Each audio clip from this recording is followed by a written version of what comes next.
السلام علیکم۔ آج کی تازہ ترین خبریں۔ آج کا جو دن ہے بہت زیادہ اہم ہے۔ آج کے دن میں آپ کو بہت زیادہ خبریں سننے کو ملیں گی کیونکہ آج کا دن بہت زیادہ اہم ہے، اور کچھ خبریں میں آپ کے ساتھ اس ویڈیو میں شیئر کروں گا۔ اس ویڈیو میں مختلف یوٹیوبرز کی جو ویڈیوز ہیں وہ آپ کے ساتھ میں شیئر کروں گا۔ سب سے پہلے عمران ریاض جو کہ سینئر جرنلسٹ ہیں، ان کی ویڈیو آپ کے ساتھ شیئر کروں گا۔ اس کے بعد مختلف یوٹیوبرز کی بھی ویڈیو آپ کے ساتھ شیئر کروں گا، تو ویڈیو کو مکمل اینڈ تک دیکھیں۔ قاضی فائز عیسیٰ صاحب کی ریٹائرمنٹ کے بعد آج پاکستان کے نئے چیف جسٹس حلف اٹھا رہے ہیں۔ نئے چیف جسٹس جسٹس یحییٰ آفریدی جو ہیں ان کو یہ موقع ملا، حالانکہ وہ سینیورٹی میں تیسرے نمبر پہ تھے، لیکن حکومت پاکستان نے بڑی عجلت میں ایک آئینی ترمیم پاس کی۔ اس آئینی ترمیم کے لیے پاکستان میں کس قسم کا کھلواڑ ہوا یہ بھی آپ سب جانتے ہیں، اور اس آئینی ترمیم کے نتیجے میں ایک کمیٹی بنائی اور اس کمیٹی نے فیصلہ کیا کہ کون ہوگا پاکستان کا نیا چیف جسٹس۔ تو 2 سینئر ججز کو چھوڑنے کے بعد تیسرے نمبر کے جج کو چیف جسٹس آف پاکستان لگایا گیا۔ یہ تیسرے نمبر کے جو چیف جسٹس ہیں، جسٹس یحییٰ آفریدی، یہ اس آئینی ترمیم کی مرہون منت ہے۔ ادروائز جو ہے وہ جسٹس منصور علی شاہ چیف جسٹس ہوتے۔ ہمیں ایک بات یاد رکھنی پڑے گی کہ مسلم لیگ نون، پاکستان پیپلز پارٹی اور ایم کیو ایم کی چوائس ہے جسٹس یحییٰ آفریدی۔ اب ان کے لیے کچھ بڑے بڑے چیلنجز ہیں، اور یہ چیلنجز ان کے لیے چھوڑ کر گئے ہیں ان سے پہلے والے چیف جسٹس جسٹس قاضی فائز عیسیٰ صاحب۔ قاضی فائز عیسیٰ صاحب جس طرح ریٹائر ہوئے ہیں، کوئی بھی جج پاکستان کی تاریخ میں کبھی بھی ایسے ریٹائر نہیں ہوا، اور نہ آئندہ کوئی جج ایسے ریٹائر ہونا چاہے گا۔ جس سب کی شرمندگی اور بے عزتی کے ساتھ وہ گئے، اور جو حالات کا انہیں آئندہ سامنا کرنا پڑے گا، جس طرح پاکستان کے لوگ ان کے بارے میں سوچتے ہیں، کوئی جج یا کوئی بھی سرکاری آفیسر نہیں چاہے گا کہ وہ اس انداز میں کبھی اپنی نشست سے ہٹے یا اس کو اپنا عہدہ چھوڑنا پڑے۔ اب جو بڑے چیلنجز ہیں جو قاضی صاحب چھوڑ گئے، وہ میں آپ کے سامنے رکھ دیتا ہوں، جن سے نمٹنا پڑے گا فوری طور پہ جسٹس یحییٰ آفریدی صاحب کو۔ پہلا اور بڑا چیلنج یہ ہے کہ وہ کس طرح سپریم کورٹ اور ہائی کورٹ کے ججوں کو متحد کر پائیں گے۔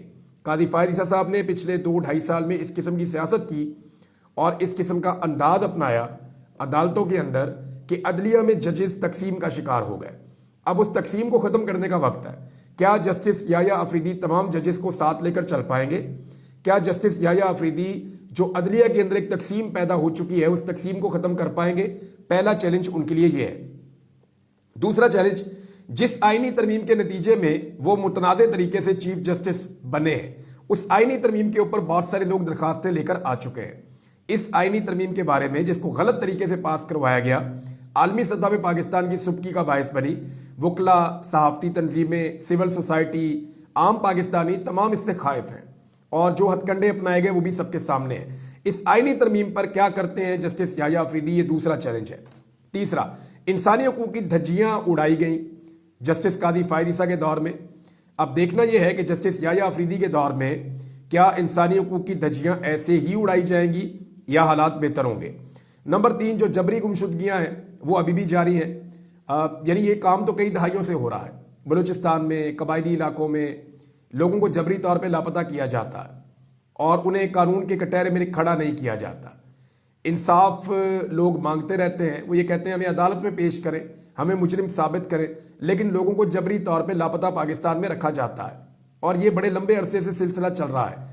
لیکن اب سیاسی ورکرز کو، صحافیوں کو، وکلا کو، شاعروں کو، ان کو بھی اغوا کرنا شروع کر دیا گیا، حتیٰ کہ خواتین کو بھی اٹھایا گیا۔ تو یہ سلسلہ ابھی بھی جاری ہے، ابھی بھی کچھ لوگ جو ہیں وہ لاپتہ ہیں، اور اس میں جسٹس یحییٰ آفریدی کی پالیسی دیکھنی پڑے گی کہ وہ کیا کرتے ہیں، بڑا چیلنج ہے۔ نمبر 5، جو دھاندلی زدہ الیکشن پاکستان میں ہوا، کیونکہ 2024 کے فروری میں ہونے والا الیکشن اس ملک کی تاریخ کا سب سے متنازع الیکشن ہے۔ 1.5 گھنٹہ پہلے، 2 گھنٹے پہلے کا خبریں چلنا شروع ہو گئیں، پاکستان کے تمام ٹی وی چینلز پہ خبریں چلنا شروع ہو گئیں کہ ایک واقعہ ہو گیا جی۔ قیدی وین جا رہی تھی، سیاسی قیدی تھے پاکستان تحریک انصاف کے، اس میں تو اس پہ حملہ ہوا ہے، فائرنگ ہوئی ہے، اور وہاں سے قیدی فرار ہو گئے۔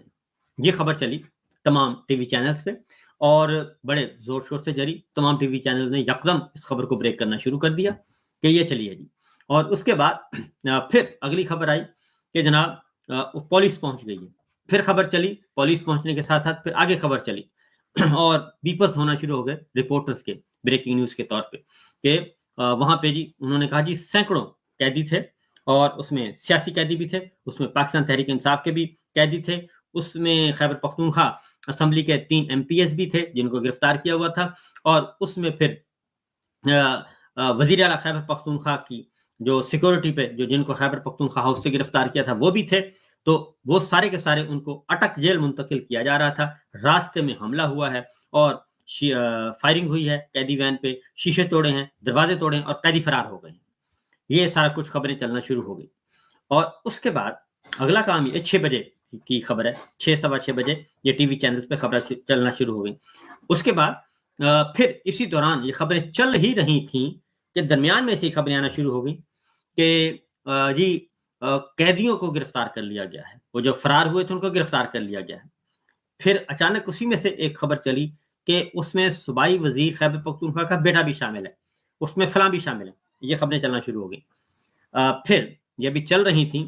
اور ویورز، آج وہ تاریخ آ چکی ہے کہ جب ہم سب کو ایک دوسرے کو مبارکباد دینی چاہیے، اس بات پر اطمینان کا اظہار کرنا چاہیے کہ الحمدللہ ثم الحمدللہ کہ قاضی فائز عیسیٰ جیسے جج سے آج ہمارے ملک کی جان چھوٹ گئی.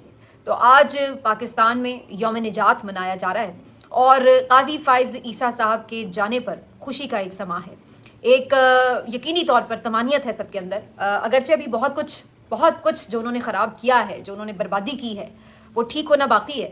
لیکن یہ وہ چیف جسٹس تھے کہ جن کے جانے کا وقت سب دن گن کے گزار رہے تھے. مطلب ہر روز لوگ پوسٹ لگاتے تھے کہ اب اتنے دن رہ گئے، اب اتنے دن رہ گئے. تو باقاعدہ لوگ گن کے دن گزار رہے تھے. قاضی صاحب کے اگر کارناموں کے اوپر میں نے بات شروع کی تو پھر ایک تو یہ وہ بات ہو جائے گی کہ ریپیٹیشن رہے گی بہت زیادہ، جو ہم پچھلے کچھ عرصے میں ان کا بار احتساب کرتے ہی رہے ہیں اپنے ویلاگس کی حد تک. اور دوسرا میں سمجھتی ہوں کہ وقت کا ضیاع ہی ہے. تکلیف ہوتی ہے کہ کیسے شخص کہاں پہنچ گئے، کتنے چھوٹے لوگ کتنے بڑے عہدوں پر پہنچ گئے. اس بات کا رنج ہوتا ہے کہ کاش یہ صاحب اس عہدے پر فائز نہ ہوتے تو شاید پاکستان کے نقصانات اس حد تک نہ بڑھتے جتنے اس حد تک بڑھ چکے ہیں. مجھے یہ کہنے میں کوئی عار نہیں ہے کہ قاضی صاحب پاکستان کی تاریخ کے بدترین چیف جسٹس ثابت ہوئے ہیں. اور آج یہ صرف میں نہیں کہہ رہی، آپ دیکھ لیجئے اٹھا کے آج کے جو زیادہ تر صحافی ہیں ان کی رائے کیا ہے، آپ دیکھ لیجئے وکلا کمیونٹی کی رائے کیا ہے، آپ دیکھ لیجئے کہ ان کے باقی جو کیا آج رائے ہے، کیا سوچ ہے، اور آپ دیکھ لیجئے کہ خلق خدا ان کو کیا کہہ رہی ہے.